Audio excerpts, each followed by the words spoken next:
Hello students, in last video all of you have read the chapter 3rd हमारे देश की भूमि.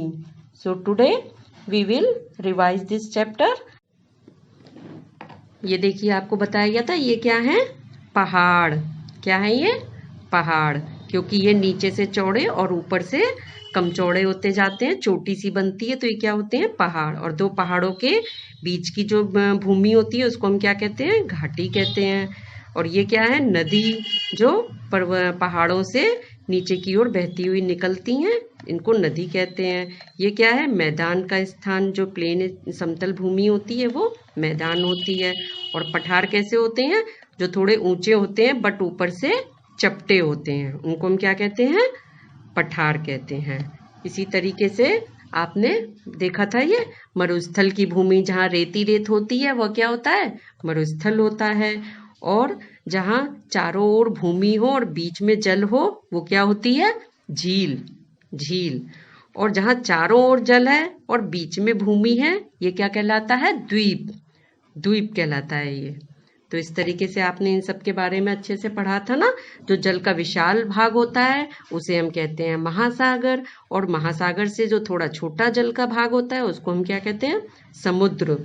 और समुद्र का वह भाग जिसके तीन ओर भूमि होती है उसको हम क्या कहते हैं, खाड़ी. इंडिया के मैप में ऊपर क्या होता है, उत्तर, नीचे दक्षिण, इधर पूरब और इधर पश्चिम. तो उत्तर की तरफ में क्या है, मैदानी भाग है, और दक्षिण की तरफ में क्या है, हिंद महासागर. क्या है, हिंद महासागर. और पूरब की तरफ क्या है, बंगाल की खाड़ी. और पश्चिम की ओर क्या है, अरब सागर. पश्चिम की ओर क्या है, अरब सागर. तो चलिए अब हम चैप्टर की एक्सरसाइज स्टार्ट करते हैं. फर्स्ट एक्सरसाइज, इसमें आपको सेंटेंस दिए हुए हैं, इनके ऑप्शंस दिए हुए हैं, आपको बताना है कि कौन सा ऑप्शन सही होगा. ऊंची चपटी भूमि को कहते हैं, जो थोड़ी ऊंची भूमि होती है और ऊपर से चपटी होती है उसे हम क्या कहते हैं, पहाड़ी, पर्वत, पठार या द्वीप. क्या कहते हैं उसे, ऊंची चपटी भूमि को पठार. तो पठार पर टिक करेंगे. जल के बहुत बड़े विस्तार को कहते हैं, बहुत बड़े विस्तार को जल के क्या कहते हैं, महासागर, घाटी, खाड़ी की समुद्र. तो बहुत बड़े विस्तार को जल के क्या कहते हैं, महासागर. तो महासागर पे टिक करेंगे. और महासागर से थोड़ा जो कम जल का विस्तार होता है उसे कहते हैं समुद्र. तो पर्वत से नीचे की ओर बहता हुआ जल क्या कहलाता है, पर्वत से जो नीचे बहता हुआ जल आता है उसे हम क्या कहते हैं, नदी. क्या कहते हैं, नदी. झील, तालाब, नदी की समुद्र तट क्या है, नदी. पर्वत से जो नीचे बहता हुआ जल आता है. और झील कैसे कहते हैं, झील वह होता है जहाँ बीच में पानी होता है और चारों ओर जमीन होती है, उस भाग को क्या कहते हैं हम, झील.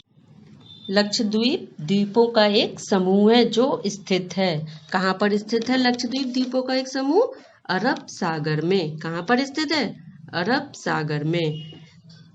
अब चलिए नेक्स्ट एक्सरसाइज करते हैं. दिए गए शब्दों में से रिक्त स्थानों की पूर्ति कीजिए. ये वर्ड्स दिए हुए हैं, ये खाली स्थान में आपको भरने हैं.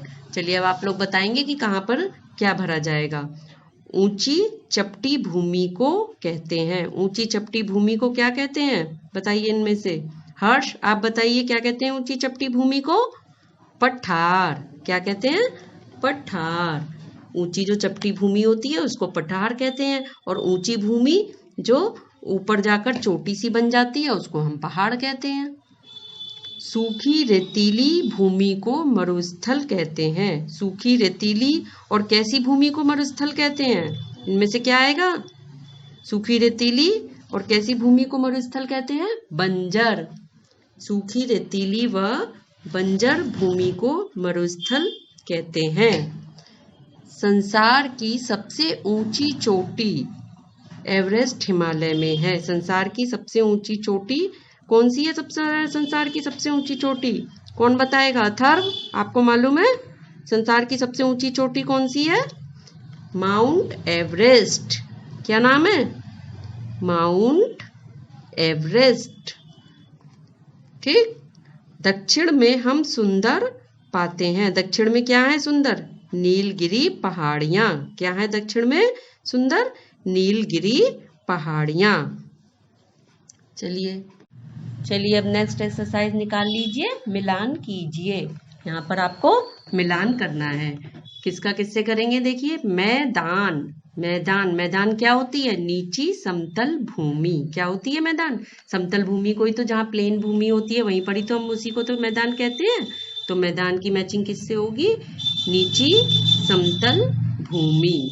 नंबर 2, मरुस्थल। मरुस्थल क्या होता है? मरुस्थल सूखी रेतीली बंजर भूमि। मरुस्थल में क्या होता है? सूखी और रेतीली भूमि होती है ना, बालू वाली, तो उसको हम क्या कहते हैं? सूखी रेतीली बंजर भूमि। पठार, नंबर 3, पठार। पठार क्या होते हैं? पठार में क्या आएगा? ऊंची चपटी भूमि। पठार, जो ऊंची और चपटी भूमि होती है वो क्या होती है? पठार। और पर्वत कैसे होते हैं? चोटी वाली ऊंची भूमि। ऊंची जो ऊपर जाके कमचौड़ी हो जाती है और चोटी सी बनाती है, वो क्या होती है? चोटी वाली ऊंची भूमि, पर्वत। अब नेक्स्ट एक्सरसाइज पे आते हैं। इसमें हाँ या नहीं में उत्तर देना है आपको। ओके, जो आपने चैप्टर पढ़ा है, बहुत इजी एक्सरसाइज है ये, सब आपको समझ में आ ही रही होंगी। क्या समतल भूमि को मैदान कहते हैं? बताइए, क्या जो समतल भूमि होती है, प्लेन भूमि, उसको मैदान कहते हैं? Yes, right. सूखी रेतीली बंजर भूमि को घाटी कहते हैं। सूखी रेतीली जो बंजर भूमि होती है उसे क्या हम घाटी कहते हैं? रॉन्ग। सूखी रेतीली बंजर भूमि को क्या कहते हैं? मरुस्थल कहते हैं, घाटी नहीं कहते हैं। घाटी किसे कहते हैं? कौन बताएगा? किसको मालूम है घाटी किसे कहते हैं? बताइए, किसी को नहीं मालूम? राघव, अर्जुन, पढ़ाई हो रही है कि नहीं हो रही है आपकी? किसको कहते हैं सूखी घाटी? किसको कहते हैं? जो दो पर्वतों के बीच की गहराई वाली जगह होती है, भूमि होती है, उसको हम क्या कहते हैं? घाटी। जल के बहुत बड़े विस्तार को महासागर कहते हैं। जल का जो बहुत बड़ा विस्तार होता है उसको हम क्या कहते हैं? महासागर, राइट, महासागर कहते हैं। पर्वत के नीचे की ओर बहता हुआ जल झील कहलाता है। पर्वत के नीचे जो बहता हुआ जल आता है उसको क्या हम झील कहते हैं? बताइए। पूर्वी, आपको मालूम है पर्वत के नीचे का बहता हुआ जल क्या कहलाता है? झील कहलाता है? गलत। पर्वत की ओर जो नीचे बहता हुआ जल आता है वो उसको हम क्या कहते हैं? नदी, राइट। क्या कहते हैं? नदी। झील नहीं कहते हैं। झील तो क्या होती है? झील तो जिसके चारों ओर भूमि होती है और बीच में पानी पानी होता है, वो होता है झील। अब ये नेक्स्ट देखिए, क्वेश्चन आंसर्स दिए हुए हैं आपके। इन क्वेश्चन आंसर्स को करते हैं। ये सारी एक्सरसाइज भी आपको कॉपी में करनी है अपनी, और क्वेश्चन आंसर भी कॉपी में करने हैं। चलिए, क्वेश्चन आंसर से पहले ये एक चीज ये समझ लेते हैं। ये देखिए, ये क्या क्या लिखा है। नीचे दिए गए चित्रों को देखकर बताइए कि ये किस प्रकार की भूमि के चित्र हैं। तो ये चित्र दिए हुए हैं, इनमें आपको देख के पहचानना है कि किस प्रकार की भूमि के चित्र हैं। ये देखिए, ये क्या है? क्या बना हुआ है? ये आपको दिखाई दे रहा है? क्या है ये? समतल मैदान दिखाई दे रहा है ना, तो इसे हम क्या कहेंगे? मैदान। ये क्या है? ये दो पर्वतों के बीच की जगह है, तो ये क्या कहलाती है? घाटी। दो पर्वतों के बीच की जगह को हम क्या कहते हैं? घाटी। और ये देखिए, ये क्या है? ये देखिए, समुद्र है। समुद्र के बीच में क्या बना हुआ है? ये द्वीप। चारों ओर पानी है और उसके बीच में ये क्या है? द्वीप। और ये रेती रेत दिखाई दे रही है, तो ये क्या है? मरुस्थल। क्या है ये? मरुस्थल। चलिए, अब पार्ट 3 के क्वेश्चन आंसर शुरू करते हैं। हमारे देश की भूमि पाठ के क्वेश्चन आंसर। सबसे पहला क्वेश्चन क्या है? लक्षद्वीप कहाँ है? लक्षद्वीप कहाँ है? लक्षद्वीप अरब सागर में है। कहाँ पर है लक्षद्वीप? अरब सागर में। अरब सागर में जो द्वीप बने हुए हैं, कई द्वीपों का समूह है, उस समूह को हम क्या कहते हैं? लक्षद्वीप।